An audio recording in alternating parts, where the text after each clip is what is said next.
maybe 6 of the biggest games this week, and it is Pick 6, brought to you by BetMGM. Place your money line, prop parlay, and same-game parlay bets at BetMGM. Download the app today.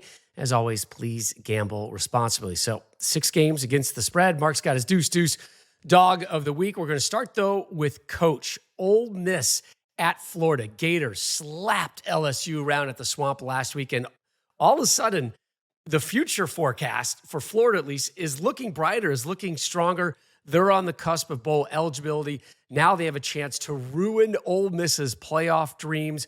Ole Miss favored by 10 in Gainesville. Yeah, I don't call them the Gators anymore. The rejuvenated Gators, Mark. They're not necessarily back, but I'm gonna tell you something. I'm a fan of Coach Napier, and here's why. I don't know him. I met him once or twice. They've been obviously really, really struggling, but the one thing they have not done, like the team in Tallahassee, is quit. They've been continued to fight. I hear comments made by their excellent quarterback, DJ Lagway. I see things. I hear things. Obviously, I still know a lot of people down there. The Swamp was electric. I think Ole Miss is walking into a hornet's nest here. I think a team that when you break the rock like that, you win a big game like everybody's been waiting for them to do. The one thing about Gainesville, Florida now, you find a way to start winning, that place is a monster. And it's I think the best home field when they're hot. When they're not, it's average like a lot of places. But when that place is cooking, and they'll be cooking for Lane Kiffin and them. I don't know if they're good enough to beat Ole Miss, but I'm going to take Florida and the points. It started at 9.5. I believe it's at 10. I'm not sure. Vegas might know something, but I'm calling for this to be a one-score game. All right.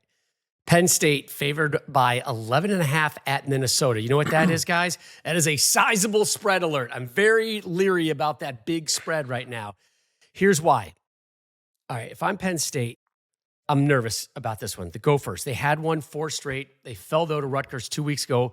They're sitting there at 6-4. They had that late bye to get themselves healthy, to get themselves ready for a home game with big, bad Penn State coming in. The Gophers D, let's be honest, it doesn't get enough praise. 12th in the nation in scoring. The quarterback, Max Brosmer, doesn't get enough credit also. Over 2,200 passing yards, 14 touchdowns. This cat has not thrown an interception since September. And the national vibe, and Mark, you and I, we've talked about this for a while. The vibe around Penn State, if you're talking to people who aren't in blue and white, is you're ranked how high? Like, right. Who have you beaten? What are you doing up there inside the top 5? And I think it's a brand. It's a Big Ten brand, and it's a Penn State brand that has them up there. So there's still some questions. You know, since that home loss to Ohio State, though, they have posted convincing wins over Washington and Purdue last week. Drew Aller, the quarterback, he grows, he improves. Our guy Tyler Warren continues to ball out. How fun is he to watch? Last week, He's the man. 11 total touches, 190 total yards, 2 scores. He needs to start getting some conversation, man, for the Heisman. For something. Give him the Mackey, right? At least give him the Well, you're the guy that can, Mark. Yeah, I can That's give him right. some love. We love Right. Tyler Warren. He a baller, man. Here's one stat I want to end on. Minnesota, 2-1 when facing a top 5 Penn State team. Wow. Is that a Saucy nug? nug. It's not. I got other saucy stuff floating around there. Just Paul a nug. Bunyan's axe. It goes to Minneapolis and stays there for the year. Gophers getting the win. What? I'm calling it. You called the win? Called the win for Minneapolis. Yes. Sorry. Sorry about that, Penn State. It's going to be a tough road trip to Minneapolis. Let's go to the Big 12. Colorado favored by 3 at Kansas. Jayhawks, they've been kind of like, they've been carrying that sickle. They're like the grim reaper of the Big 12 lately, right? Savage wins over Iowa State, and of course what they did in Provo against BYU last week. Now, Colorado comes to Arrowhead Stadium knowing that the Buffs control their own destiny in the Big 12 and perhaps a chance, Mark, to get to the college football playoffs. You said it. They control their own destiny. They control their own destiny, but they're going on the Kansas Jayhawks spoiler tour right now. Let's see. 2 weeks ago, Kansas beat Iowa State to knock the Cyclones out of the Big 12 playoff conversation. Then last week, Kansas State beats BYU, stops their undefeated season. But Colorado, they're coming in red hot. But for Kansas, it's been the combination of Jalen Daniels and RB Devin Neal. They've been balling and they've been killing it. But listen, Now the Buffs. We talk about the Buffs defense, who have been playing strong. They look if the Buffs continue to play like this, they a problem. Their defense has 7 takeaways and 11 sacks in the last 2 games. And if they keep those 2 players in check, I think they'll be okay. But I'm gonna give you a matchup to watch, Stoner. I'm gonna give you a matchup. We know about I'm ready. Give it to me. Coach Meyer done said it about them wide receivers they got, right? Colorado, Travis Hunter, LeJohntay Wester, Jimmy Horn Jr., Will Shepard. LeJontay. They got a bunch of receivers that, hey, they electric. But listen, Kansas actually has one of the best cornerback duos in all of college football, and Kobe Bryant and Mello Dotson. Those 2 have combined for 9 interceptions this year and 17 interceptions in the last 2 years. There's 2 NFL guys right there. So that's a matchup to watch. Those 2 DBs against those 4 or 5 receivers. I got the Buffs. I got the Skull Buffs going to keep it going. They ain't going to let it go down like that, man. Okay. The Jayhawks spoiler tour is stopping right now, man. It's over in Arrowhead. It's over. So one thing about Colorado, we're there, and what an atmosphere. Travis Hunter intercepts the ball. He does a Heisman pose on the field. Deion Sanders' son brings his camera out on the field. This is during a game. Takes a video of him, and then Travis throws the ball in the stands. I love it. And then they had a rap concert in the locker room after the game. I went back. I went back real fast and just checked my notes, and I never saw a rap concert in our locker room after the game. So I'm not sure. Saban did that, right? Yeah. No, never. The sideline was booming. We went down there on the sideline. It was who's who out there. It looked like the BET Awards, the ESPYs, and the VMA Awards. It was booming out there. I'm like, who is who out here? It was lit. Oh, my goodness. They had the Goncha going out there in the stadium. Out there in Colorado, they were smoking it up, and the Buffs are booming, man. Shoot, I love the energy out there in Boulder. They were smoking it up. There's a lot of contact. There was. We was out there doing the playbook. I caught a whiff of that too. Oh my goodness! Somebody got that gasoline on. You know what? Everybody, I started getting hungry. I said, I need to find me a bag of Wendy's. Catch a contact. Shoot, I was happy they brought out their food. Coach has got the munchies.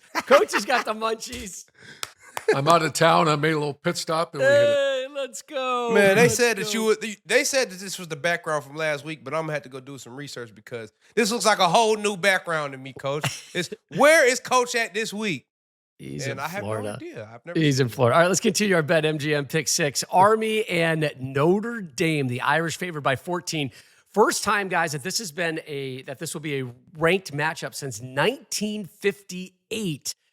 The Irish have won each of the last 15 encounters. A Notre Dame loss would, I don't know if it would kill, but it would really hurt, maybe borderline maim their playoff hopes.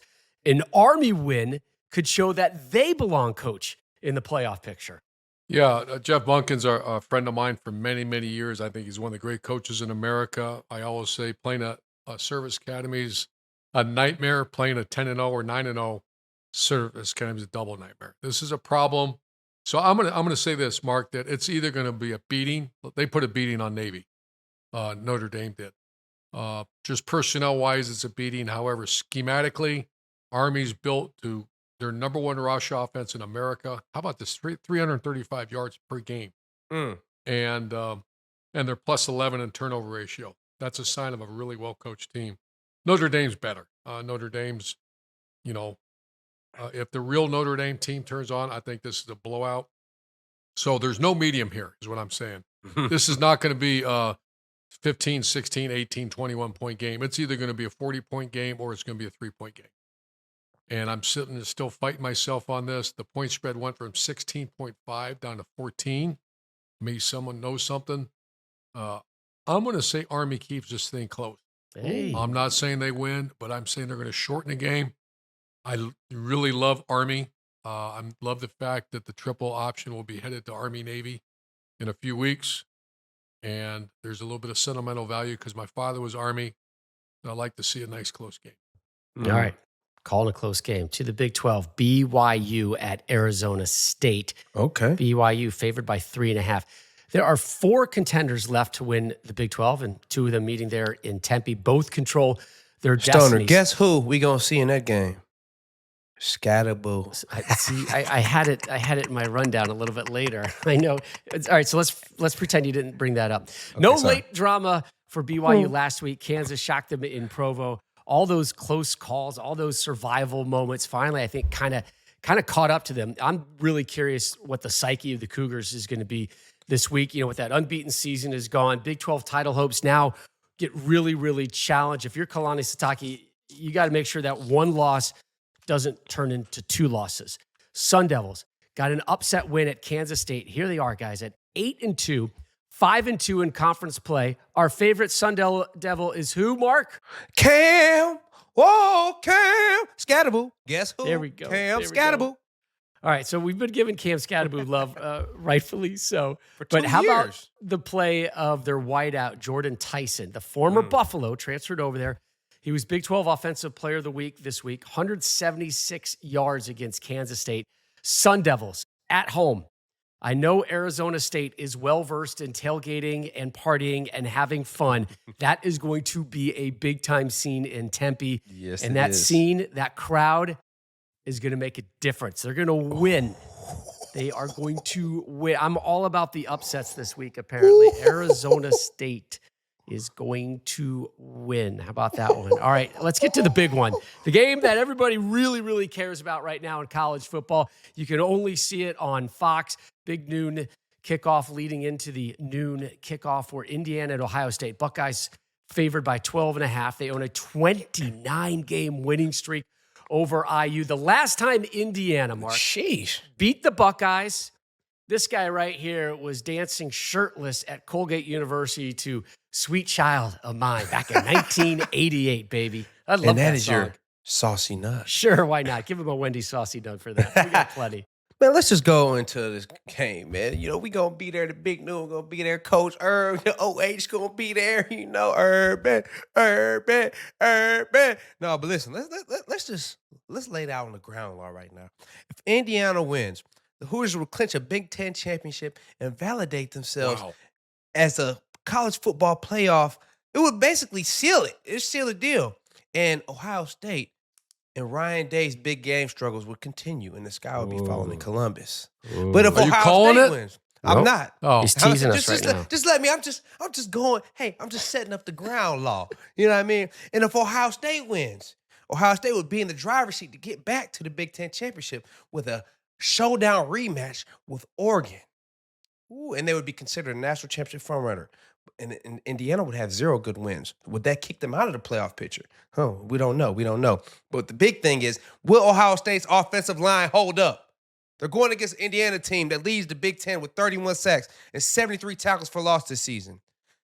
And Ohio State, they're still finding their way with their old line. So can Ohio State's line You're not keep believing Will- their O-line because they look pretty good against Penn State. They did, but they did look good versus Penn State, but this is a different beast. You're going against a real deal Holyfield, Kurt Signetti's. You know what I mean? But no, I think How fun was it to talk to Coach Signetti this week too, man? He's Coach awesome. Sig's the best, man. Coach He's Sig's awesome. the best, man. You talk about how they looked against Penn State, but look, this Indiana offense, I feel, is going to be much more effective than Penn State offense was. They have the number 1 offense in the Big Ten.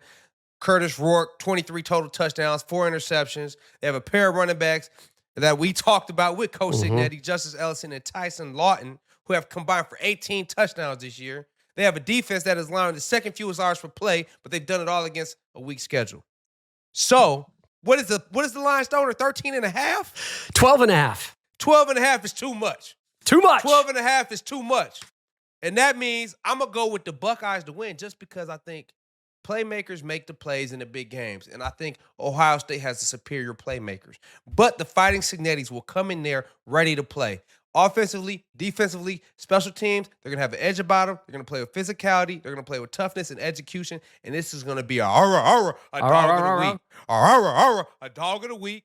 I don't got them winning, but I do have them covering that 12.5 point spread. Matter of fact, BetMGM, I'm going to log in and plug that in as my play of the week. I'm going to put that as my play of the week, BetMGM. I'm taking them points. I'm laying the points with the Hoosiers. What a scene it should be.